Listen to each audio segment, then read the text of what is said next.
All those in favor vote aye. I have one question. All those Madam in favor Chair. vote aye. I have one question. No, I'm done. I'm done. I'm done. All those in favor vote aye, please. I need a clarification from. As we all know, we have to choose our designees to replace us in case of a natural disaster or in case we get hit by a bus. And my designee that I have had since I took over this job was former County Chair Bev Stein, and she has moved out of the county, so she is no longer available, or it's no longer acceptable for her to be my interim designee. So I had to choose a new one. And I didn't have to look very far to find another former Multnomah County chair who is currently our COO, Marissa Madrigal. So Marissa will be my interim designee after we have our vote today. And I think she is eminently qualified. As I said, she's already had the job in the past, and she knows more about the inner workings of Multnomah County, I dare say, than just about anybody else in Multnomah County. So I'd appreciate your aye vote this morning, and I'm happy to respond to any questions that you might have. Thank you, Madam Chair. I have a question. A couple of things that I'm really concerned about. Prior to our COO being the COO, she was working for a political candidate, and she was his designee. The thing that I'm really concerned about now is that she's a county employee, and that having her politically and administratively aligned doing political work, this is kind of like a political thing, and she's a current employee. So that's a little bit different from when she worked for an elected official.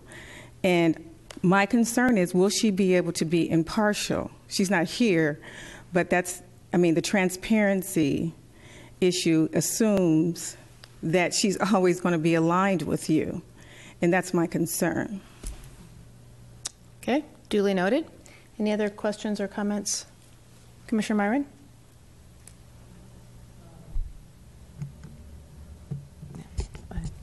No? I mean, I know that when I was running for office, I don't know if this is related or not, when I was running for office, that the designee for D1 was also a political candidate. I mean, I don't know. Not a candidate, but an employee. And an employee. Really? Who was that? Eric Zimmerman. An employee of an elected official. That's what I'm talking about. The difference with this is our COO is an employee of the county, not an employee of an elected official. I had an appointee who was my chief of staff too, but he was working for a political person. The COO is supposed to be impartial. The COO is an employee of Multnomah County and is not supposed to do any political stuff.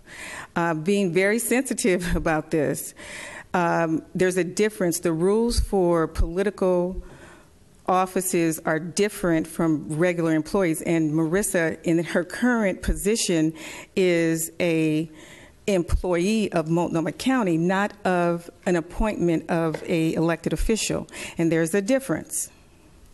So my concern is that, and let me just tell you this, I started to call the chair last night.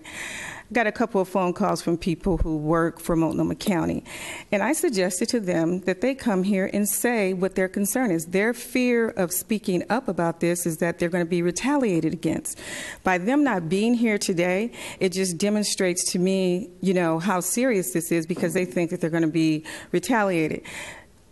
With the chair's office, executive office, and the COO, who is the chief operating officer, with the chief employment officer being aligned politically and administratively, there is so much room for institutional and structural racism within the power systems. Those are the two top power systems that are going to be aligned. So there is the concern that some of the staff we're talking about. Commissioner Vega-Peterson?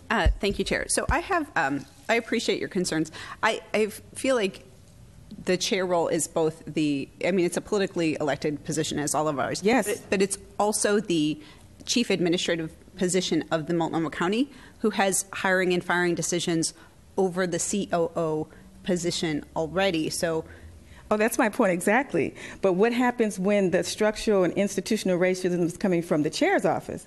So how is that going to be, you know, when people accuse, and we'll go back to Tricia Tillman, she said that that came from the top.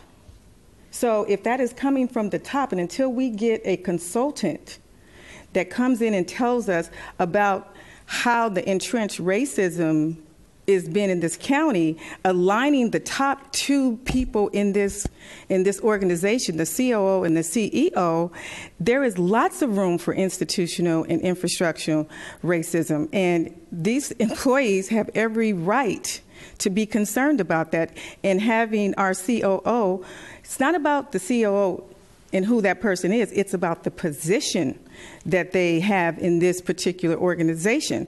You cannot align the COO and the CEO together as a political appointee. I will just end by saying I dare say there is anybody more qualified in this entire county to serve as the designee in case of emergency. I also would like to say that I don't intend for there to be any emergency. I intend to serve out my full term, and so this point would be moot.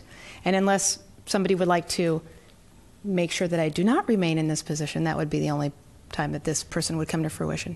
Do we have any? No, you're done. We're done. We're done. Madam Chair, there was no one more qualified to be the health department head other than Joanne Fuller. But it does not say that there was no institutional racism or no racism going on with the termination of Tricia Tillman. Do we have public comment, Marissa? Yes, Madam Chair. Charles Johnson. Thank you.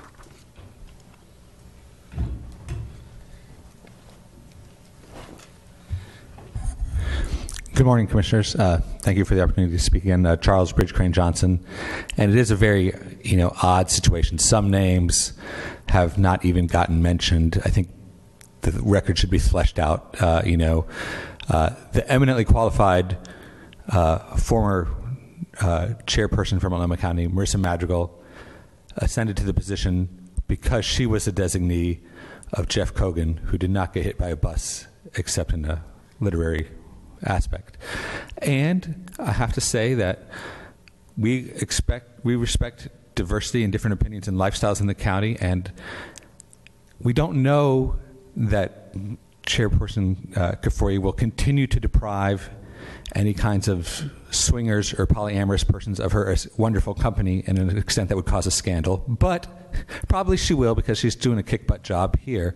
But I do think that the idea of, sort of the vice president of the county, being employed by you, being in a successor position, for some people, as Commissioner Smith has pointed out, is a little uncomfortable. We still haven't helped people from every background feel very secure and happy as county employees.